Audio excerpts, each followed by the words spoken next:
ఆరోగ్యాభిలాషులందరికీ నా హృదయపూర్వక నమస్కారములు.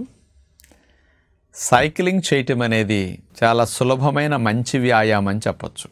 ఉద్యోగాలకి, వ్యాపారాలకి, చదువుకోవటానికి బయటికి వెళ్ళేటప్పుడు బస్సుల్లోనూ మోటార్ సైకిల్ మీద వెళ్ళే కంటే సైకిల్ మీద వెళ్ళటం వల్ల ఇండైరెక్ట్గా ఆరోగ్యం బాగుండటంతో పాటు మెంటల్గా కూడా హెల్తీగా ఉండొచ్చు. అట్లాగే ట్రాన్స్పోర్ట్ ఖర్చు కూడా తగ్గుతుందని చాలామంది ఇప్పుడు సైకిల్ వాడకం స్టార్ట్ చేస్తున్నారు. ఈ సైక్లింగ్ ఎంతవరకు చేస్తే ఆరోగ్యంగా మనం హెల్తీగా ఉండొచ్చు, సైక్లింగ్ ఎన్ని గంటలు దాటి ఎక్కువ చేసిన వారికి, మగవారికి కానీ ఆడవారికి కానీ కాస్త ఇన్ఫర్టిలిటీ సమస్యలు వచ్చే అవకాశాలు ఏమైనా ఉంటాయా, అధికంగా చేయటం వల్ల మగవారికి ఏమన్నా వీర్యకణాల మీద, మొటిలిటీ మీద ఏమన్నా ప్రభావం చూపుతుందనే సందేహాలు చాలామందిలో ఉంటాయి. అలాంటి సమస్యలు ఏమన్నా కనపడినప్పుడు కొంతమంది అంటుంటారు, నీకు సైకిల్ తొక్కటం వల్ల వేడి చేసి అట్లా అయిపోయింది అని. ఎట్లంటే కొంతమంది సైకిల్ తొక్కటమే మానేస్తుంటారు. మరి ఇలాంటి విషయాల వెనకుండే వాస్తవాలను ఈరోజు మనం సైక్లింగ్ గురించి అవగాహన కలిగించుకోబోతున్నాం. రోజుకు 1 గంట, గంటన్నర, లేకపోతే రాను పోను ప్రయాణాలతో 2 గంటలు, ఇట్లా కంటిన్యూస్గా కాకుండా 1 గంట చేసి బ్రేక్ ఇచ్చి మళ్ళీ ఇంకో గంట చేయటం, ఈ రకమైన సైక్లింగ్ వల్ల అనేక ఆరోగ్య లాభాలు ఉన్నాయి. మొట్టమొదటి ఆరోగ్య లాభం, అసలు కాళ్ళని ఇట్లా కదపటం ద్వారా మోకాళ్ళ మీద, మడాల మీద, పాదాల మీద బరువు పడకుండా వ్యాయామం అవుతున్నది. ఈ రోజుల్లో ఎక్కువ మంది ఒబిసిటీ, మార్బిడ్ ఒబిసిటీ ఉంటున్నారు. మరి బరువు అంతా కాళ్ళ మీద పడి వ్యాయామాలు చేసేటప్పుడు ఇంకా కొత్త సమస్యలు వస్తాయి. అవి రాకుండా వీళ్ళకి మంచి వ్యాయామం అవుతున్నది అనమాట. బరువు తగ్గడానికి, క్యాలరీ బర్నింగ్ కోసం కూడా సైక్లింగ్ ఇట్లాంటి వారికి బాగా హెల్ప్ చేస్తున్నది. రెండోది, అసలు వెరికోజ్ వెయిన్స్ వచ్చిన వారికి కూడా భలే ఉపయోగం. అంటే కాళ్ళల్లో పిక్కల కండరాలు ఇవన్నీ దృఢంగా అయిపోయి రక్తాన్ని గుండె వరకు చకచక బ్యాక్ పంపింగ్ బాగా చేసేస్తాయి.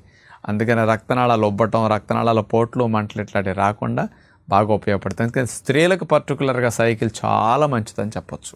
ఇక మూడవది, హార్ట్ బాగా హెల్దీగా పనిచేస్తుంది సైక్లింగ్ చేసేవారికి. ఎందుకంటే మంచి రక్తం వెళుతుంది, చెడు రక్తం కూడా తొందరగా వచ్చేసి రక్తనాళాలన్నీ బాగా వ్యాకోచించి రక్త ప్రసరణ వ్యవస్థ బాగా సులభతరం అయిపోతుంది.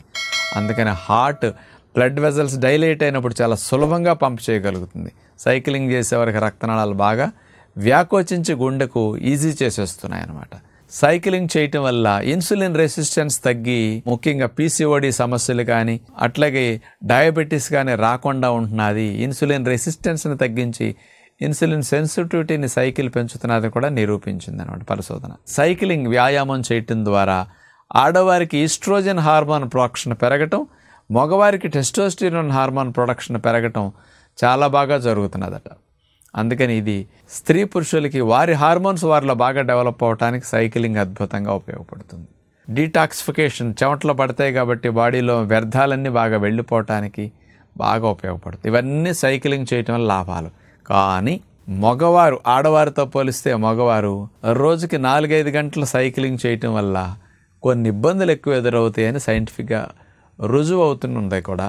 మరి ఎక్కువ గంటలు సైకిల్ తొక్కటం వల్ల మగవారికి వచ్చే నష్టం ఏమిటంటే, సీటు మీద కూర్చున్నప్పుడు అటొక్కాలు వేసినప్పుడు చూడండి, మగవారికి దిగువ భాగం ఆ వృషణాలు ఇవన్నీ కూడా సీటుకు తగిలి పైకి తోయబడతాయి. అండర్వేర్ వేసుకుంటాం, అట్లా కూర్చున్నప్పుడు ఆ సీటు నొక్కటం వల్ల ఆ వృషణాలు వెళ్ళి పైన పెల్విక్ ఏరియాకి టచ్ అయిపోతాయి అన్నమాట.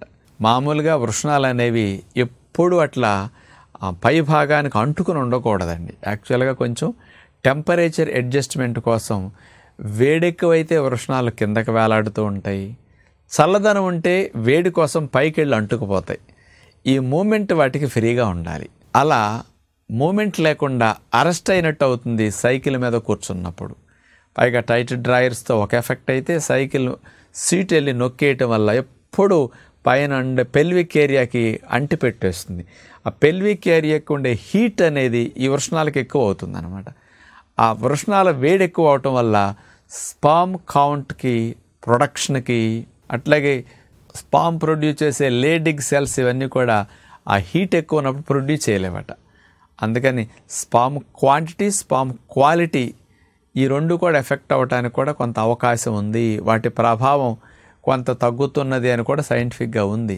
ఎంత పర్సంటేజ్ అనేది సైంటిఫిక్గా కూడా ఇట్లాంటి కొలవటం జరిగిందని చెప్తాను. రోజుకు 2 గంటలు అంతకంటే పైబడి ఎక్కువగా సైకిల్ తొక్కే వారికి 6 months ఇట్లా కంటిన్యూస్గా చేసినప్పుడు వారి మొటిలిటీలో 15% తగ్గటం, జీవం లేని వీరి కణాలు పెరుగుతూ జీవమన్నీ తగ్గిపోతున్నాయి 15%.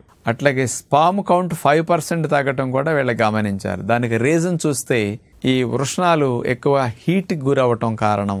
మామూలుగా నుంచుని తిరుగుతున్నాం అనుకోండి, కాస్త డ్రైర్లో కూడా కొంచెం కిందకు వచ్చేస్తాయి.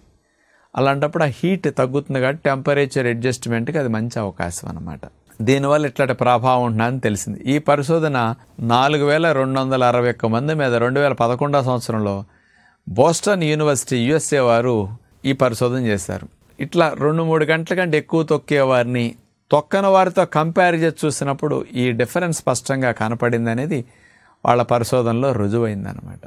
అదే ఆడవారు కనుక 2-3 గంటల కంటే ఎక్కువ సైకిల్ తొక్కిన వారిలో వీళ్ళల్లో కూడా కొంచెం టెస్టోస్టెరాన్ హార్మోన్ ప్రొడక్షన్ కొద్దిగా ఎక్కువ అవటం వల్ల కొన్ని రకాల ఇబ్బందులు వీళ్ళకి ఎదురవుతున్నాయి అనేది కూడా కొంత తెలుస్తూ ఉంది. కానీ ఆడవారికి మాత్రం సంతానోత్పత్తికి సంబంధమైన ఇబ్బందులేమీ సైకిల్ తొక్కటం వల్ల ఎదురవ్వట్లేదు. అంతకంటే ఎక్కువ గంటలు సైకిల్ తొక్కే స్థితి స్త్రీలలో ఎక్కువ ఉండదు. కాబట్టి మగవారు సైకిల్ తొక్కే విషయంలో ఎన్ని గంటల వరకు హెల్దీనో, ఎన్ని గంటలు దాటి చేస్తే వారికి ఇట్లాంటి ఇబ్బందులు వచ్చే అవకాశాలు ఉన్నాయో సైంటిఫిక్గా రుజువైంది. కాబట్టి కాస్త ఆలోచిస్తే బాగుంటుందని విజ్ఞప్తి చేస్తూ, ఈ రోజుల్లో ఒబిసిటీ ఉన్నవారికి, బాగా మోకాళ్ళ నొప్పులు ఉన్నవారికి బెస్ట్ వ్యాయామం సైకిల్. కాబట్టి బయటకు ఆఫీసులకి వేసుకెళ్ళలేకపోయినా ఇంట్లో ఎక్సర్సైజ్ చేసే సైకిల్స్ పెట్టుకుని వాటితో చేయటం అనేది కూడా చాలా చాలా మంచిది.